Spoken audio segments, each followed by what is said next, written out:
watching Businessworld Live. I'm Danny Laurel. And I'm Jess De Los Santos. Here are the biggest stories to kickstart this trading day, Thursday. Bloomberg reports that President-elect Bongbong Marcos will appoint Bangko Sentral Governor Ben Diokno as a member of his cabinet. Now, a person familiar with the matter says Diokno will become the next Secretary of the Finance Department. Diokno's term as central bank governor is set to end mid-next year. So far, the central bank has declined to comment, while Marcos's camp has yet to reply to requests for comment. We'll give you more updates as soon as we get more developments on this story. And still on the Finance Department, the agency under the leadership of Secretary Sonny Dominguez is urging the incoming Marcos administration to impose new measures and defer personal income tax reductions to raise much-needed revenues and reduce the country's debt. Shaila Francisco with the rest of this story. The incoming administration of President-elect Bongbong Marcos may get as much as 5.27 trillion peso budget for 2023. The Development Budget Coordinating Committee approved the higher budget amid an increase in revenue collections. The Budget Department noted that the approved amount is set, but they can still tweak within the budget. It may be tight, but we have to live within that level if we want to be respected in the international financial community. The Marcos Jr. administration may also welcome 2023 with more taxes. This as the government needs to start paying debt incurred during the pandemic. The Finance Department, for its part, has already come up with a fiscal consolidation plan for the next administration. It includes the postponement of income tax reduction from next year until 2025. The agency also wants to remove VAT exemptions to expand the base and impose taxes on motorcycles, gaming, and others. Finance Secretary Sonny Dominguez said that deviating from these recommendations could have serious implications on the Philippine economy. For now, the National Economic and Development Authority will focus on further reopening the economy. Shaila Francisco, we are One News. The Finance Department is likewise eyeing taxes on cryptocurrency and carbon emissions. The agency wants the Marcos administration to slap taxes on virtual coins and domestic as well as imported coal. The department also recommends imposing excise taxes on single-use plastics, luxury goods, and even income taxes on social media influencers. In sum, the DOF projects the revenue impact from all these proposed reform packages to reach about 350 billion pesos a year between 2023 and 2027. Now, quite a handful of tax expansion policies being put on the table there by the incumbent Finance Department. But have all these plans been transmitted to the new administration, especially with word now spilling that incumbent Central Bank Governor Ben Diokno has been tapped to head the Finance Department? Let's try to get answers from Finance spokesperson and Assistant Secretary Paula Alvarez. Good morning, ASEC Alvarez. Thank you for joining us. Hi, good morning, Danny and Jess, and thank you for... Okay, clarification first, ASEC Alvarez. I mean, we got this material first thing in the morning here from Bloomberg saying that Diokno has been tapped as as possibly future finance secretary under the Marcos administration. Do you have any intel or information on that one? No, we also saw the news just this morning, and of course, we welcome any effort or any announcement by the new administration, and we will be ready to transmit and to transition all our portfolios in the event that it is officially announced today. But should that be the case, for example, that indeed Diokno becomes next finance secretary, does that give you guys, at least in the current roster of finance officials here, does that give you in any way confidence as to how the DOF might be performing over the next 6 years? Yes, I think historically we have to look at the fact that the Department of Finance has always had a very competent and very good leadership. So we don't doubt that whoever the next administration announces, it would surely be a finance person that would lead the economy back to the health that we were in pre-pandemic. Okay, now this time around again, first part of the program, we already reported about a handful of tax policies here that you guys are putting on the table for the Marcos administration starting next year. How crucial is it for the incoming administration to impose right away this fiscal consolidation plan? I mean, Secretary Dominguez himself said it's going to be a bitter pill to swallow. And, definitely this is bound to get some pushback. Yes, of course we expect that, and the fiscal consolidation plan is a recommendation for the next administration to look into. So we prepare the fiscal consolidation plan so that when the new administration steps in, we don't leave the house empty. So we have a plan, and it is for them to study. And if they think that it makes sense and it is doable, of course, some of the packages are yet to be studied, and you have to coordinate again with the both houses of Congress, and of course, with the huge political will earned by the new administration, we think that they would be able to pass any fiscal consolidation that we need for the economy. Asik, any reaction so far or reception with regard to this from the current or incoming, rather, admin?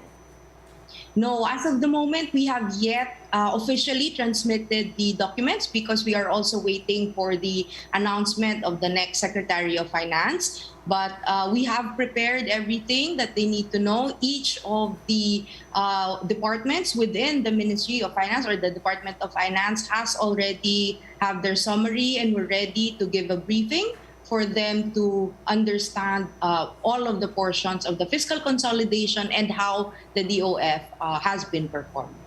Asik, we also note that during incoming President BBM's campaign, he was reluctant to actually impose new taxes, diba? It's not something that he was actively stating. We've also had economists on the show saying it's not a matter of new taxes, but a matter of efficiently collecting the current taxes that there are. Your thoughts on this? Why do we need new taxes to be imposed? Why not just stick to the current ones and make sure that the collection is more efficient? Yes, so those are two prongs that we need to accomplish at the same time. So we need to have efficient tax administration, while at the same time we need to look for new revenue sources, because as we know, all of the economies globally have been affected by the pandemic as well as the crisis in the Ukraine. And we see that additional taxes or changing the way we apply taxes, like for example, closing the leakages and looking into how to efficiently adjust the rates is a better way to look into taxes. So for example, for the estate tax, for purposes of tax administration, it was better when we lowered the estate tax because more people were willing to pay, so it led to increased collections. So at the same time, we look into other sources of revenue, like for example, the sin taxes, which on the first part was very controversial, but in the long run, it was accepted by most people because of the health benefits, and we benefited from that because when the pandemic struck, we had enough cover for us to fund our needs, especially during the pandemic. So it's really a matter of balancing the sources of revenue as well as the proper tax administration. Okay, Asik Paolo, of course, we do understand that these recommendations were made in order for the country to at least settle its pandemic-induced debts. But to help our viewers further understand this, what's at stake here should the next administration decide to forego these recommendations? Okay, so according to our Bureau of the Treasury, we would have around 3.2 trillion in incremental debt and would need around 249 billion every year to service the debt. So we need to come up with enough revenue streams in order to cover this, because what we need to in order to get out of the pandemic is to increase spending in infrastructure, because we were really at a backlog before the administration took office, and we want to ensure continuity of building hospitals, building schools, building more roads in order our economic development. So it's mostly our social services and our productive spending that we would need to cut in the event that we do not generate enough revenues. And for us to continue government spending, especially for the earmarked projects within the budget, it is either we would need to borrow more, which wouldn't be good for, because this debt to GDP ratio, as well as the fiscal deficit in our budget, as well as maybe credit downgrading. And at the same time, if we do not do that, we will need to cut back on productive spending, which we also do not want to do. So the more prudent way that we see is to go with a consolidated fiscal position so that we could efficiently utilize all the revenue streams, which we think the next administration will study very carefully.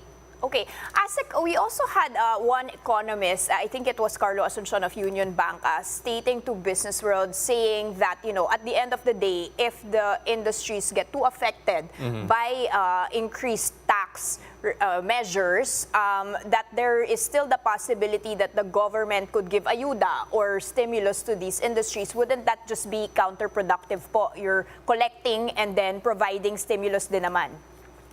Yeah, so we have to look at it in a way that how do we utilize our budget efficiently?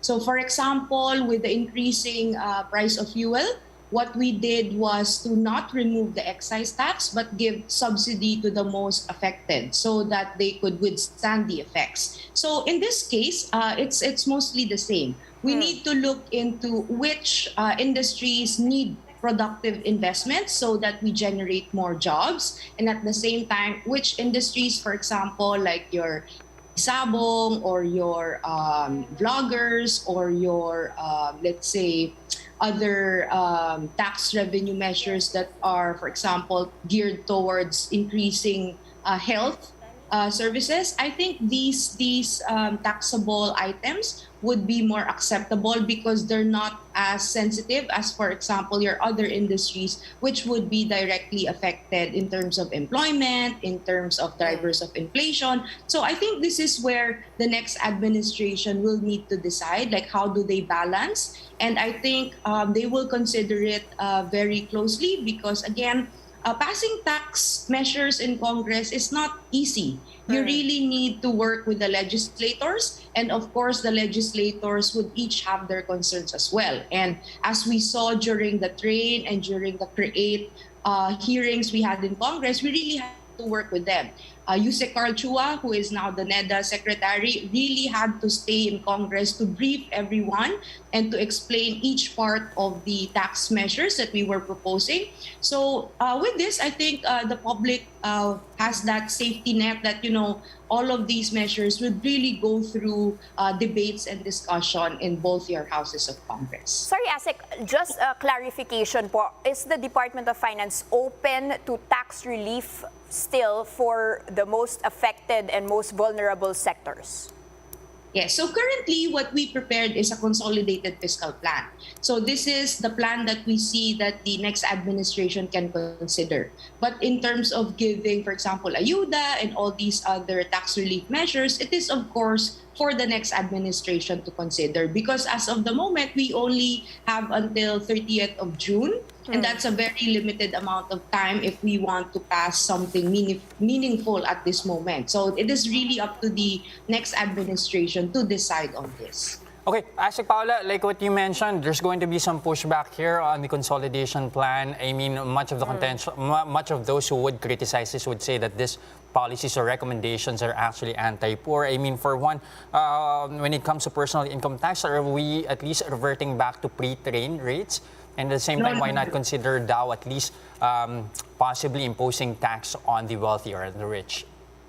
No, we're not reverting to pre-train percentage. So what we are doing, we are merely suspending the decrease in the rate. So we're not changing the pre-pandemic, the pre-train rates for personal income tax. We're not going to change that. It's just because in the train law, there are scheduled lowering of the personal income tax. So just for the next tranche, we just want to move it a few years, like 3 years, instead of the actual schedule, because, just for us to recover from the pandemic. And once we do, then we could do the decrease. So that means, Asik, at least the current rates will stand for the next 3 years. Okay. Okay, very interesting thoughts there. Thank you so much. That was, of course, Assistant Secretary Paulo Alvarez of the Department of Finance. Now, Malacanang offers a peaceful transition of power. President-elect Bongbong Marcos and Vice President-elect Sara Duterte. The highlights from their official proclamation in this report by Marian Enriquez. The crowd cheered the batasan yesterday as the country's next president and vice president were proclaimed. A warm applause greeted President-elect Bongbong Marcos and her wife Liza Araneta Marcos. Also present in the rostrum is their son Joseph Simon and BBM sisters Irene and Senator Amy. Aided by Majority Leader Martin Romualdez, former First Lady Imelda Marcos also went up to the rostrum to greet his son. The session hall of the House of Representatives was at full house to witness the proclamation of the 17th President of the Republic, even shouting his initials BBM.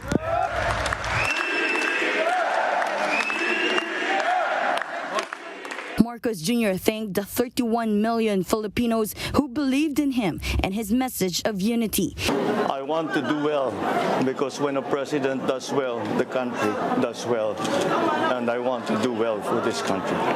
For his sister, Senator Amy, Bongbong's win is a second chance for the Marcos family almost 4 decades after their father was ousted, leading to the February 1986 EDSA revolution. We're very, very grateful for a second chance. Well, syempre yung nanay ko sobrang excited. Sobrang excited niya at tuwan-tuwa siya sa mga pangyayari. Vice President-elect Sara Duterte meanwhile arrived at the batasan with former President Gloria Macapagal Arroyo. Marcos and Duterte even shared the hug when they saw each other. VP-elect Inday Sara had her rostrum moment alone, joined only by Senate President Tito Soto, an opponent of hers during the vice presidential race. Her father, President Rodrigo Duterte, did not attend the proclamation. He was in Malacanang, accepting the credentials of new foreign ambassadors. In a statement, the palace congratulates the incoming leaders and called on Filipinos to stand behind them as they embark on the challenges of leading a nation. The outgoing office of the president ensures a peaceful and orderly transition of powers to the next president. For News 5, Marian Enriquez, we are One News.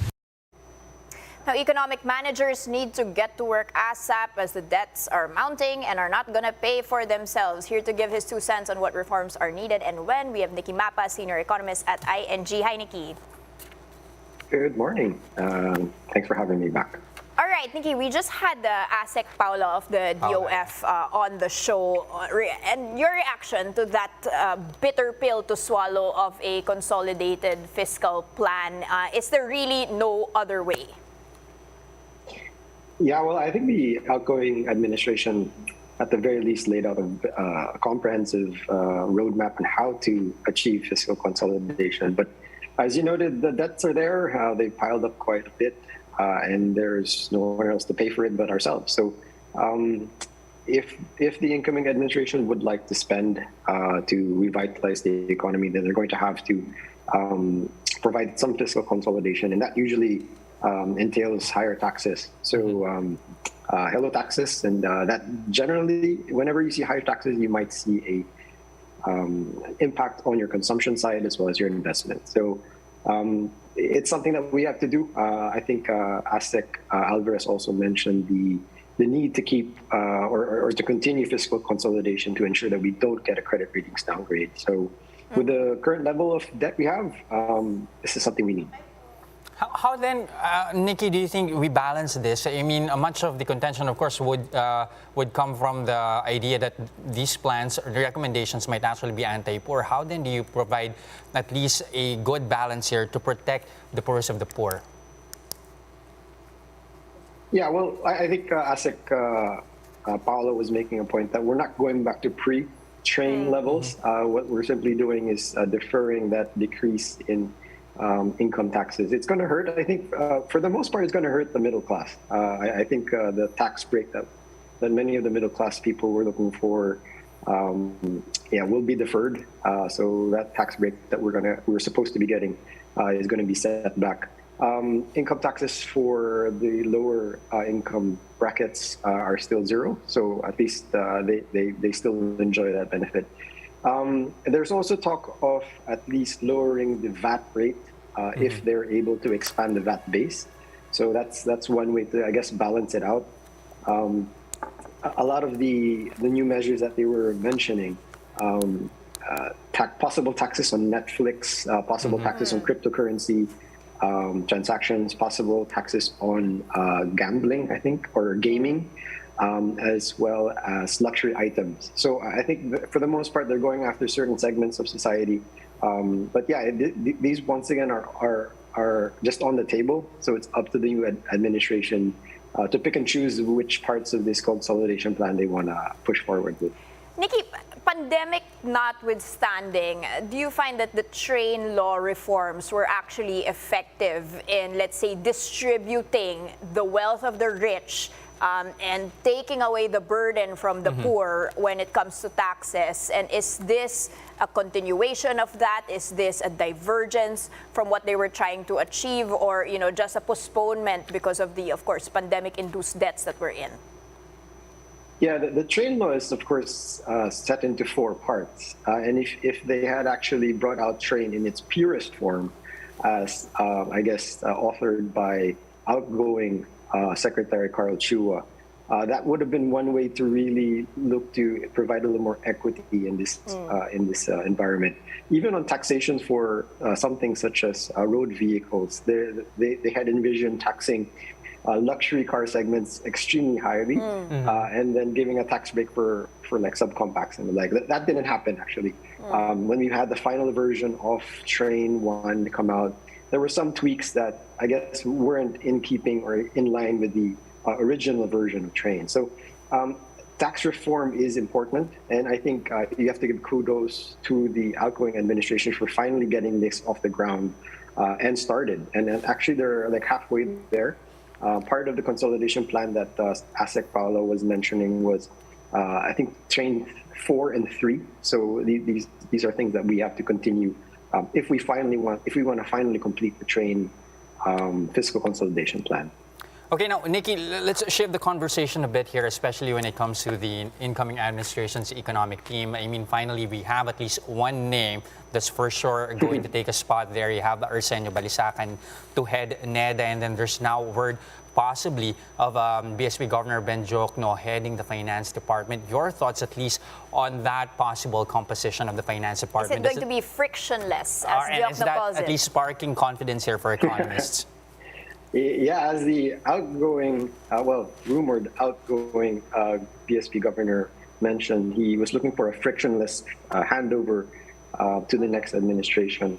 I guess, with this type of composition, at least from Arsenio Balisacan, he knows the ropes. He's been there before, UP professor, so highly respected, and I guess in keeping with the line for continuity, this is always good. The business sector always likes continuity. So yeah, if it can be frictionless and we can continue the reforms that we need to do, I think this is going to be a positive for the economy as a whole. Okay, last question, Nikki. When we had you on the show the last time, you said you were on the pessimistic side when it comes to growth. Has that changed now, especially with the rate hike, and another one imminent on June as per the good governor?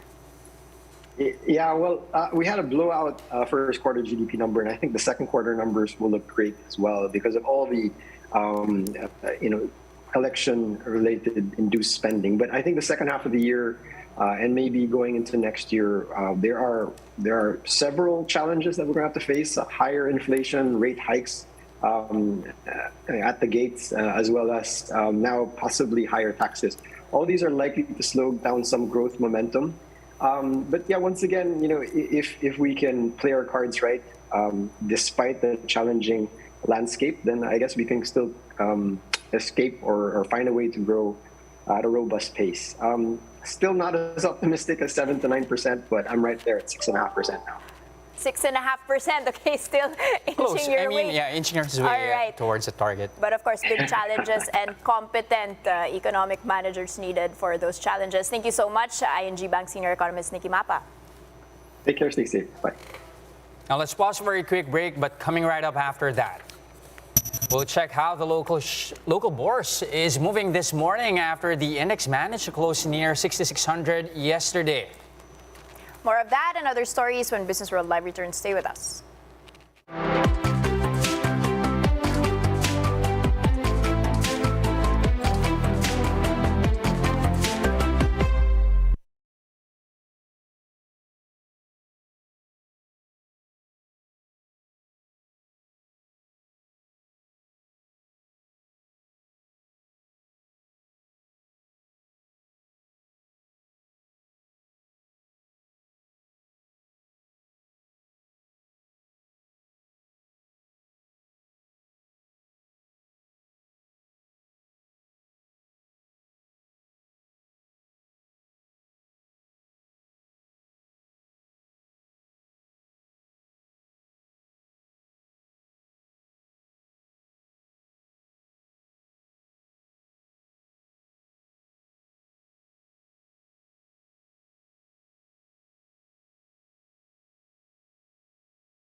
you're still watching Businessworld Live here on One News. I'm Jess De Los Santos. And I'm Danny Laurel.